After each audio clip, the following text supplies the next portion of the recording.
Obviously a man that needs no introduction, but Starkey, thanks very much for joining us at Coffee with Cogs, mate. Thanks for having me. Privileged to be here. I was going to go with the first question, but I just wanted to say I love the hat as well. Oh, it's a bit cringe, I know, but yeah, it comes with me on tours all the time, so I'm still packed for tour, so I just threw it on. Why not? I must say the boys love everywhere, wherever you are in the world, on whatever tour, seeing that you're rocking the Giants merch, it really gives us a lift, mate. So there's always a bit in there. It's always like to bring it along. We've got a few AFL boys in the group, so yeah, I still niggle Keza that he's still got a little bit of Giants in him, so we still get him on board every now and again. I know. We should get him back actually. Why not? For a kick one day. Mate, what a start to the Ashes. Let's start there for a minute.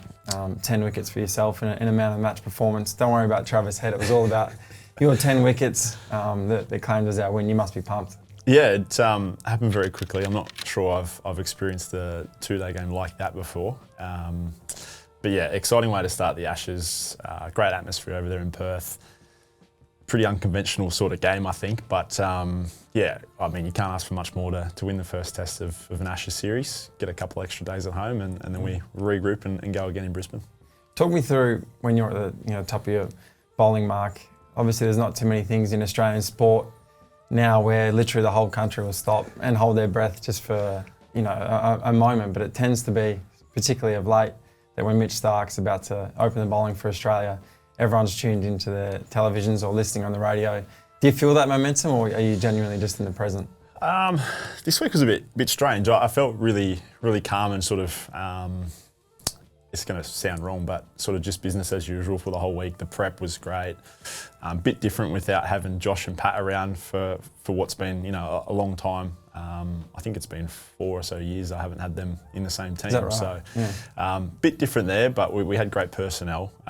It wasn't really until the national anthems that it kind of hit me a little bit, the sense of the occasion and the crowd and the atmosphere. So I was doing really well up until then, and then obviously nerves are great, and they're not the same as they were when I was 20. But then it started to kick in a little bit.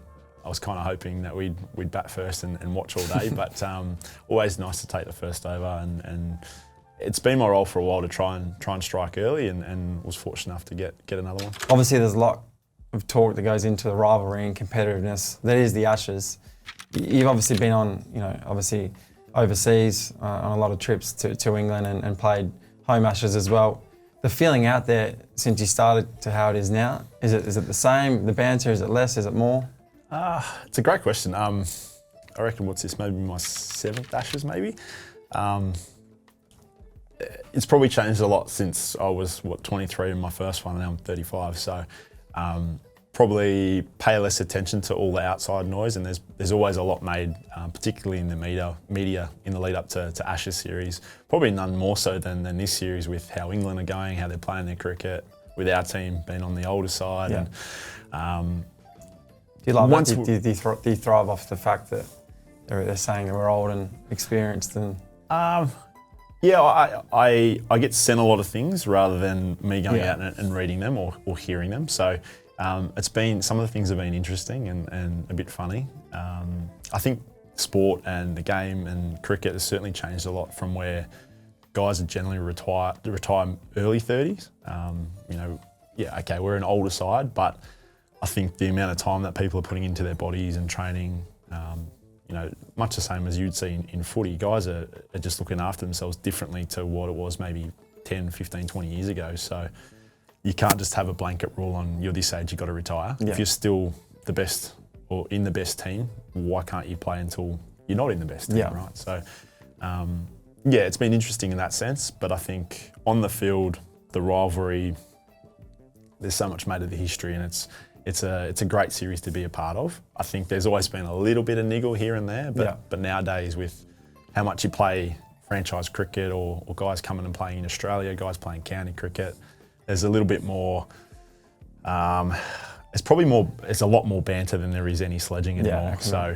There's been times where we've had some sledging and we've seen it, but I think nowadays it's all a bit of banter. There's guys that are mates in the other team, and I think the same with AFL. It's the same. The amount of trading that's that happens nowadays as well. You find it's the same. You have that many mates that play for other clubs that it's, like as you said, it's more banter than sledging. But you almost want to beat your mates more than you do. No, you do. The person when you don't know, don't you? So 100%. I'm sure it's the same in footy. You give a little bit of niggle to your mate after when you've 100%. had a few more touches or kicked a few more goals. I've got something for you. I know they call you the pink ball specialist, so let's look forward. What is it about this ball that makes you just get wickets every time you play with it? I don't know, Cogs. What do you reckon? I reckon it's.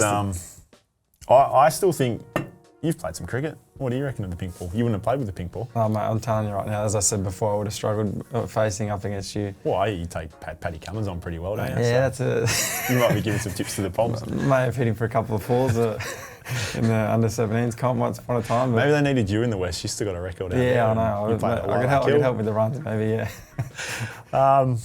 Yeah, I don't know. I think it reacts a lot differently to the red ball. I think, well, Steve Smith reckons the pink ball games are a bit of a lottery. So it kind of, the ball can do some unusual things where it can swing really late. It can be periods where the ball doesn't do a whole lot and all of a sudden, whether it's the artificial light takes over, or sometimes I think even when there's a particular amount of grass on the wicket and the sun goes down, the lights come on, some of the blades start to stand up a little bit and the ball might do a little bit more. Likewise, if the wicket's really hard, I think the ball can go soft quickly. So it's just different. I don't know why I've done all right with it, but hopefully I can next week as well. I'm sure you will, mate. Last one, just on the Ashes, 1-0. Is going to be very different. England, no doubt. What do you think the main areas that are going to decide the rest of the series? Obviously a small upper hand now, but what do you think are the one or two things that are going to be so important for Australia to win it? I think us being calm has been a big feature of our group.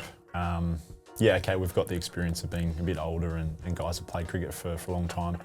But I think on our last few years as well, you know, last summer didn't start the way we wanted to, but we stayed really calm with our approach and where we wanted to be as a group, and then went on to win that series. So I think the first test is always a big one in a series to try and win that one, but it's not the be all or end all. So we know how attacking and how aggressive England can be. We know they're going to regroup and come back in Brisbane. So if we can, you know, stay on top of our stuff, focus a lot on what we do really well, if that can go ahead to winning 2-0, then we can start to really drive the series. What's one coffee that you think has changed your life? That's a good question. Well, I think I've had some interesting coffees over the years. I think my first coffee was I wasn't an early adopter of coffee. I don't think I was probably like 18 or 19. Yeah. Living at Breakfast Point where you guys were when you first started. I can't remember the name of. There's that Italian joint next to the Palace there. The one like the down the bottom. Yeah. Like the deli. We just call it the deli. On the left there though. Yeah. Oh, on the left. Yeah. I know what you're saying. I just can't Miss remember. Tutti. Huh? Miss Tutti Is it? or Sud. I used to live there. It was like 10 years ago. Would have been a long time ago. Actually longer probably. Is it a pizza shop or is it around the It corner? was like a pizza shop on the one called Miss Tutti upper from. It's not there anymore though. No, isn't it? It had it like gone? orange interior Maybe I'm maybe. wrong. Yeah, I'm trying to think of the one. Yeah. Yeah, but I was living there with Elisa and had my mate was down the road who runs the indoor centre. Yeah. And he was big on his coffee. So I was like, I had dinner one night there, had a coffee. Why not have After my first dinner? coffee after dinner? Buzzing, like no sleep.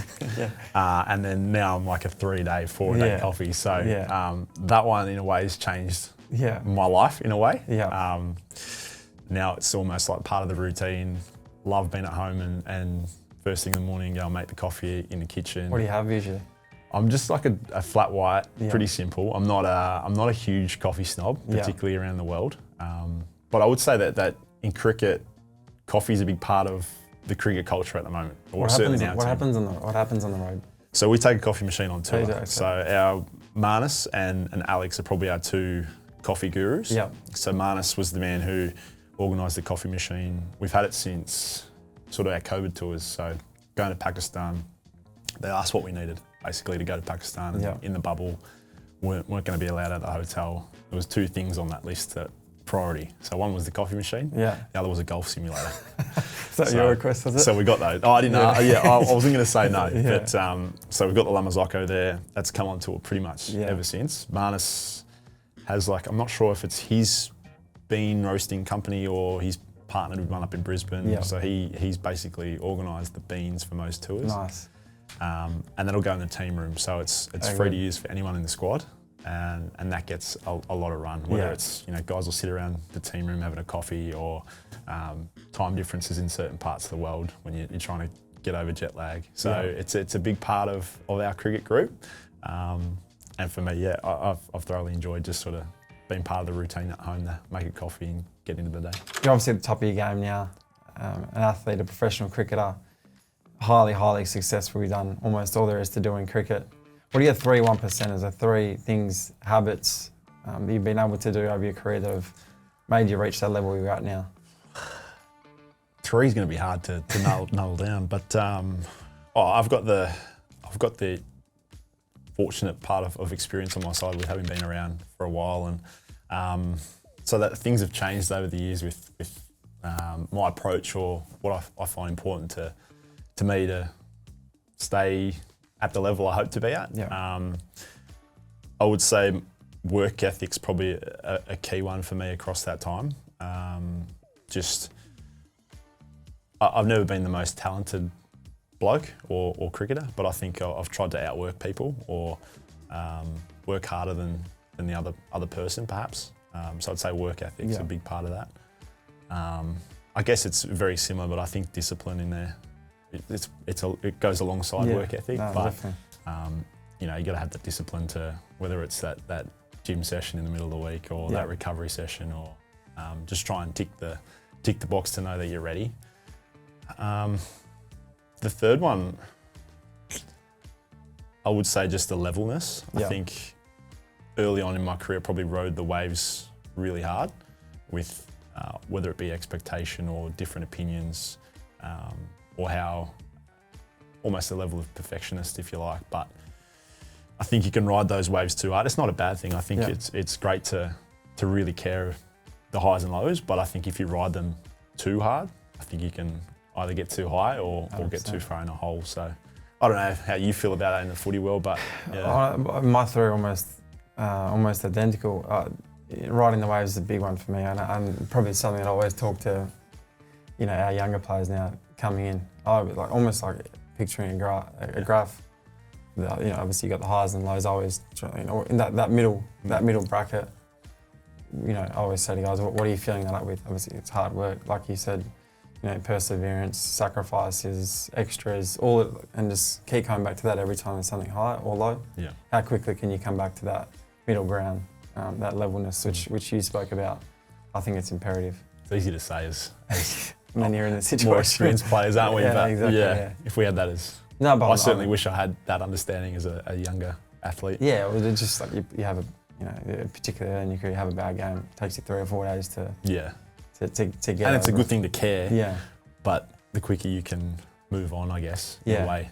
Have you found that with your journey? Because now we see, as I said before, at the very top of your game in the world, and it hasn't always been that case. There's been, whether it be through form, particularly selection, injury, you've had a fair bit of adversity to deal with, a lot of external noise. How have you been able to deal with that over the year? And is it something you still think about to motivate you, or as you said before, you're very good at remaining, in the present? I'm better at remaining in the present now. Yeah. Definitely not as a younger athlete. I think my approach to all of that's probably changed a lot over the years. I think as a younger athlete, I was someone who read a lot, listened to a lot of things, and a lot of stuff that really didn't matter to me. That I probably used as motivators. So if it was a knock against me, or whatever it may be, it was almost like an external motivator to I'll show you, or whatever it may be. And then it got to a point where the cricket landscape changed a little bit. We had 2 broadcasters, we had all this radio stuff, and there was just so much more outside noise, and it probably got a bit much for me, and I put it all to the side. I got off all social media and that sort of thing, and just tried to to focus a lot more on the opinions or the things that mattered to me, and whether it was the family and close friends or just the people in the group, because everything else really didn't matter. That was fine. Everyone could have an opinion, that's fine. But I just saw that as all negative. Yeah. And if I knew that I wouldn't get, the sugar coating from the people that were close to me. They'd tell me how it was, or if I needed to kick up the backside. Yeah. I think the perspective of, things that were important and understanding that bit more as an older player paid off, and is still paying off. Being at the very top of your game, you said earlier, as athletes now, it doesn't matter what sport, but we look after our bodies a lot more, what we're eating, recovery, things like that. As I said, you're 35 and about to turn 36 and going as good as you have. What do you put that down to in terms of, you don't get a pre-season like a lot of other, particularly in the AFL we do, or rugby or anything. There's no pre-season to get yourself incredibly fit. You're playing all year round. Mentally, that takes a toll. Physically, definitely. You're coming in. You're not, batting all the time. You're coming in and bowling above 140 every single ball. How and why? Well, I still do it because I love the competitive side. I love getting in the contest. I'm playing cricket with some of my best mates. I still love pulling on the baggy greens. So they're some motivators. But I think I've thoroughly enjoyed listening and learning from other athletes in other sports. So whether, I've had some close ties with you and a few of the other Giants boys, listening to a few podcasts of how guys have gone about it. And then my brother's an individual athlete as well. But having some perspective of how you guys and other guys or other athletes go about preparing, so we were speaking before off air that, you're expected to come back to training in nick, right? So it's on you to do that. For us, cricket's not as physically demanding at times as say footy, but for bowlers it probably, and this is not a knock on the batters, but it's probably more physically demanding on the bowlers. So we kind of need to have some of that onus on ourselves to, whether it's the blocks of training that you can find with a 2-week stint here where you just smack the gym and the running and then you go back to skills. So I think I've had a lot of help with trainers and people on the way, but being able to, if I've got a 2-week window here, this is important to me and my body to then be paying off later down the track. So for the lead into the Ashes, I gave away T20 cricket and had sort of an 8-week block, which was as much of a pre-season as I've had since I was a kid. And I know that physical blocks of time in the gym are really beneficial down the track for me. So as an older athlete, I can identify that a bit better, but really making sure that's a non-negotiable for me, because I know that's going to pay off. Yeah. Before the interview, everyone that I spoke to about yourself, the two things that came back, obviously one of the nicest guys I know, but your professionalism and work ethic is always, one of the first things they reply back with. And I think, geez, who'd you talk to? But I think that's really important, because kids, particularly now that are just watching and just seeing you take wickets, score a few runs here and there, and they don't actually see the behind the work stuff that gets done. And I had to have a giggle before when you said, I'm not the most talented athlete, I had to work really hard for it. It's true, because your brother's an Olympian and your wife's a world champion. So there may be a bit of truth to that. There may be a bit of truth to that. Speaking of your wife, Alyssa, she's a world champion in herself. Obviously, a wicket keeper, which you grew up dreaming of being, no? A wicket keeper? Yeah, I was till I was 15, and then I think she kept me out of the team, so it was probably a good decision. Yeah, so that your relationship with her, when do you guys actually see each other? Because you're both just touring all the time, no? Yeah, we're a bit like ships in the night. Yeah. You know what you know, right? So we've done it for a long time, and you just find little pockets where you either jet over and see one another or watch a game. Or back when we were a bit younger, we used to have T20 World Cups used to be on at the same time in the same place, and Ashes tours are always in the same place. But nowadays it doesn't quite extend past that. So we're very fortunate that we've got two groups of teams that are very flexible or accommodating to all family needs, but also to whether it's I jetted over for 2 days to India to watch the World Cup, or Elise will be around for Christmas. So yeah, you make it work. But I think the times that we do get together or at home are probably more special in a sense because it's not year round. No, I think it's even from afar.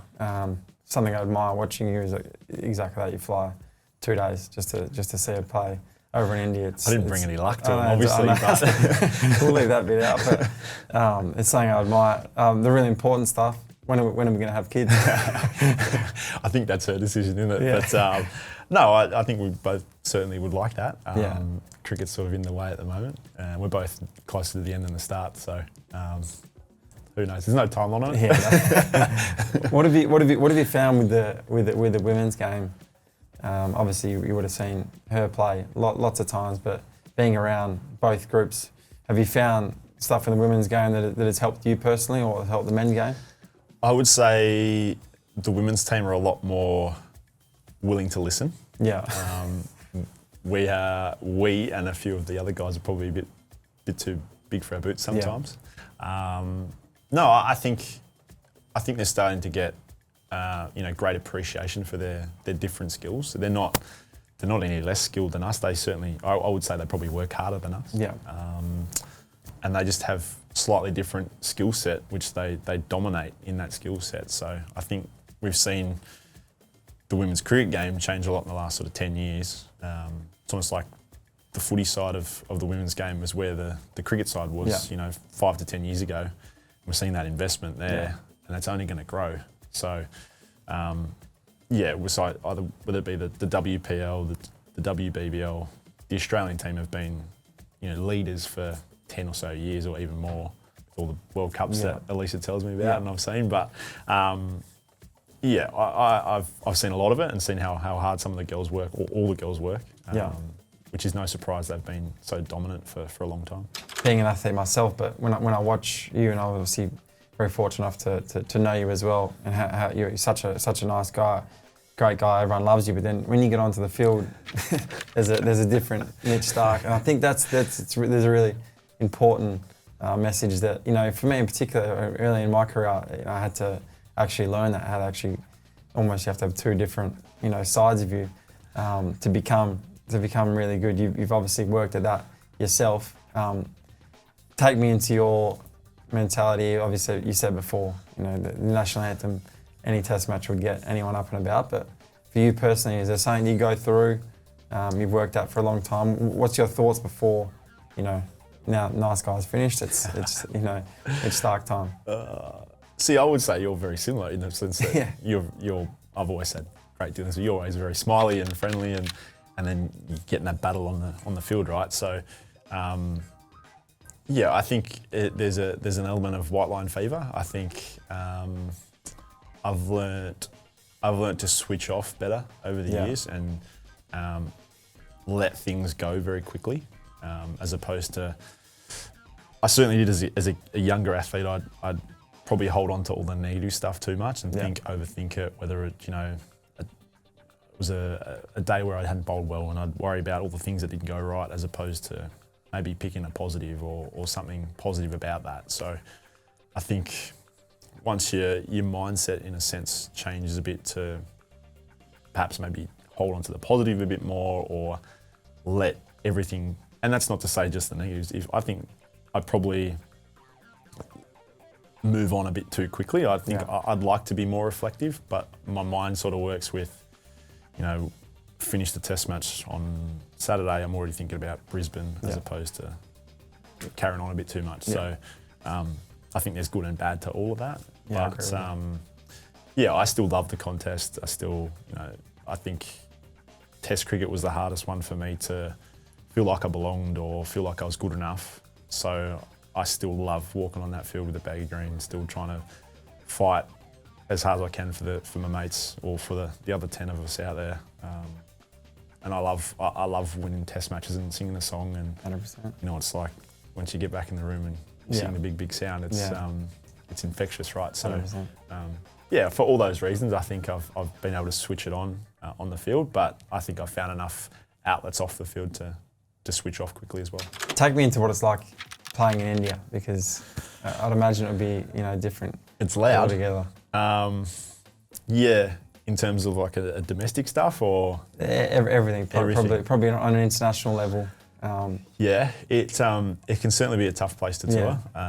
They tend to be long tours. They're 5 test matches now, so you're either there for near on 2 months for a test series, or between 10 or 8 to 10 weeks if you're doing really well in an IPL season. It can be really rewarding when you find success there. But I think from an Australian side, I think it can bring a group close together because there's not so many outlets there anymore. You're kind of stuck in hotels, and it's not the same as touring England where you walk down the street. So yeah, there's certainly challenges, but certainly some big rewards there. So, I mean, the crowds are loud. The Indian team have a huge support base home and away. We saw that in the series they just came to Australia. It's almost like playing 3 away games. But yeah, there's we've had some success along the way. We haven't won an Australian Test tour there for a while. The IPL final is pretty cool to be a part of. It's a tough place to tour, but there's certainly pockets of it that are hugely rewarding. We live in a world now where social media in particular has just completely taken over more than ever to when you first started, and cricket has almost become the same in the sense where 2020 has become this massive thing. Challenging definitely ODIs, and Test match still holds that really special place in the calendar. But the IPL in particular, I know you're playing it at the moment, but I found it really interesting over the course of your career. You've chosen, not to play at times, and we're probably talking numbers, above, I reckon, above, $5 or $10 million that you probably left on the table that you've chosen not to play. Almost unfathomable now if you're telling a 15, 16-year-old who's aspiring to play cricket that, you made those choices. Why? For a lot of reasons.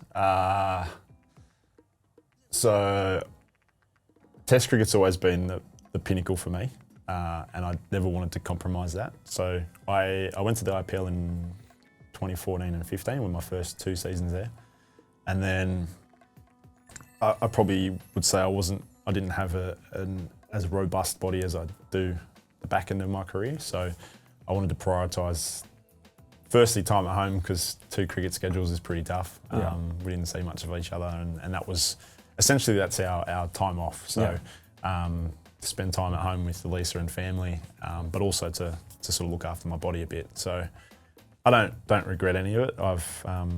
I thoroughly enjoyed the 9 years that I didn't go and play, and sort of whether it was have a week on holiday or spend that time putting back into my body and kind of having a bit of a pre-season.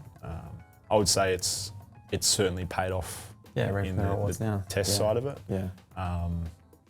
You can sit back and look at numbers or whatever it may be, but I wouldn't change it. I've enjoyed the journey of it, and whilst I'm back there now and enjoyed the last 2 years, I think my body's certainly been rewarded for looking after it. So it's not my place to say what's right or wrong to a young guy coming through, a young guy or girl looking at IPL and WPL and looking at all the cash. People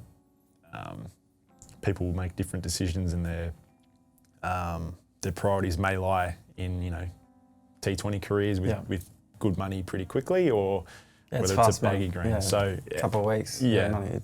The landscape's changed and the game's changed, and it's not for me to say one road's the right road.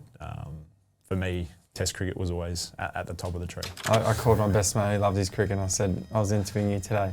I said, if you could ask Mitch, one question, what would it be? And he said, what was Moises Enrique's actually watching when he entered his room? The old Spotify. The Spotify one. We'll put the clip in if anyone's watching at home. I'm always sick of seeing it too. Mitchell. Hello there. How are you, mate? Good, and yourself? Good, thanks, mate. Might just join you by the bed there, mate. What's going on here? I thought we'd just have a little bit of a chat. Beautiful. Yeah, what are you doing there? I was just listening to some Spotify, mate. Yeah. Yeah, just listening to some tunes. I actually had someone in 2023 send me a message, one of my friends, and he said, congratulate. Oh, it was happy anniversary, 10-year anniversary from the deal. To this day, I honestly still have no idea. It's a classic. It's a classic. Yeah. Yeah. The fact that, so it was, I was doing these tour diaries for Cricket Australia or whatever it may be. So we're both in training kit. His door was open. There were boys in the hotel hallway playing golf. Like, it was prior planning. So I don't know if the room was just cold, but to this day, I still don't know. It's like when he closes the laptop, it's like something out of a movie. It's a classic. All right, let's jump into some quick hits after that little laugh, mate. The best advice you've ever been given? Best advice would be to enjoy it. Enjoy the journey, the whole journey, ups and downs. Yeah. Would that be your best advice to give out as well? Best advice, I would say, easy to sit here as a 35-year-old and say it, you're never as good or as bad as people think you are. Yep, I think that's really important. Your perfect Australian food day. So I need somewhere for breakfast, lunch, dinner, and then a bar afterwards. Gee whiz. I mean, I'm on tour a lot, so when I'm at home, I love to be at home. Yeah. So I would say all three at home. Yeah. There's prior planning involved. I've got chickens now, so fresh eggs. Like Do you? Yeah. Yeah. Like avocado, toast, eggs, bit of bacon, coffee first thing in the morning out just outside in the sun. That's my breakfast. Beautiful. Lunch. See, I'm in my like. Oh, I love cooking when I'm at home. I'm in a brisket phase at the moment, so that's certainly dinner. Yeah. But that's going to have to go on at like 8 o'clock in the morning, Nice. and I watch it all day, like a little 10-hour sort of. I don't have that in me. Oh, I'll get there. I've done a couple now and love it. Yeah. Like, it's a bit of work, but it's the rewards at the end are nice. Yeah. So in that case, it's going to have to be a bit of a light lunch. Yeah. Just to get ready for the brisket. Yeah. And then drinks wise, bar wise, or are you going to just have quite a couple of beers at home? I'm a whiskey man, so might finish the night with a whiskey around the fire. Nice. Yeah. Japanese? I love it. Yeah. Nice. Your favourite batter to bowl to? Favourite batter to bowl to? I've been very lucky that I've always played in the same team as Steve Smith, so I haven't had to play a game against him. I would say two. I'll go Virat Kohli and AB de Villiers were the two that I had a lot of battles with. Yeah, some fair names. Probably two guys that got the better of me more than I got of them. But two great players to play against. You would love getting those wickets, no doubt. Yeah, your favourite spot to play in the world? It's always nice playing at home. Yeah. Any series at home's really enjoyable. I would say my favourite ground in Australia is probably Adelaide Oval. Yeah. And away ground's probably Lords. Yeah, awesome. I will add, your favourite spot to play golf in the world? We're everywhere. Yeah. Anytime we play golf's good fun. Yeah. My favourite course would be Tara Iti in New Zealand. Beautiful. Yeah. If you could relive one cricket moment out of your whole career, what would it be? How do you get down to one? The 2023 World Cup final in India. Yeah. That was cool. Yeah. Not your 99? Nah, I won't relive that one. I had 5 goes at it. Yeah, to have a go again, yeah. Your proudest professional or personal moment of your life? Wow. It was very special to make my debut and get a baggy green. Was lucky to get it presented by Richie Benno as well, which was cool. Yeah. So that one was really special. It's like trying to pick your favourite kid, right? Like, being really lucky to be in some amazing teams with some amazing success, whether it's World Cups or Test finals, and hard to split them. But played with some of the greats of Australian cricket, world cricket. So I've had a good run. It's been good fun. It's probably yes or no. Will we see you touring England and India in 2027? That's the hope. That's why I'm trying to put time in my body now. Probably part of the reason I gave away T20 cricket. So that's a plan. Whether it happens or not, I think my body will let me know. But I'd like to. Yeah, I love that. If you could have coffee with anyone in the world, who would it be? Yeah, I thought about this one actually, and on a different route. I'd love to have coffee with the old man again. Nice. Yeah. Yeah, I think it's really special, mate. And then if there was, obviously I'm having coffee with you today, but if there was anyone you think that I should have coffee with next on Coffee with COGS, who would you think? It's a good list.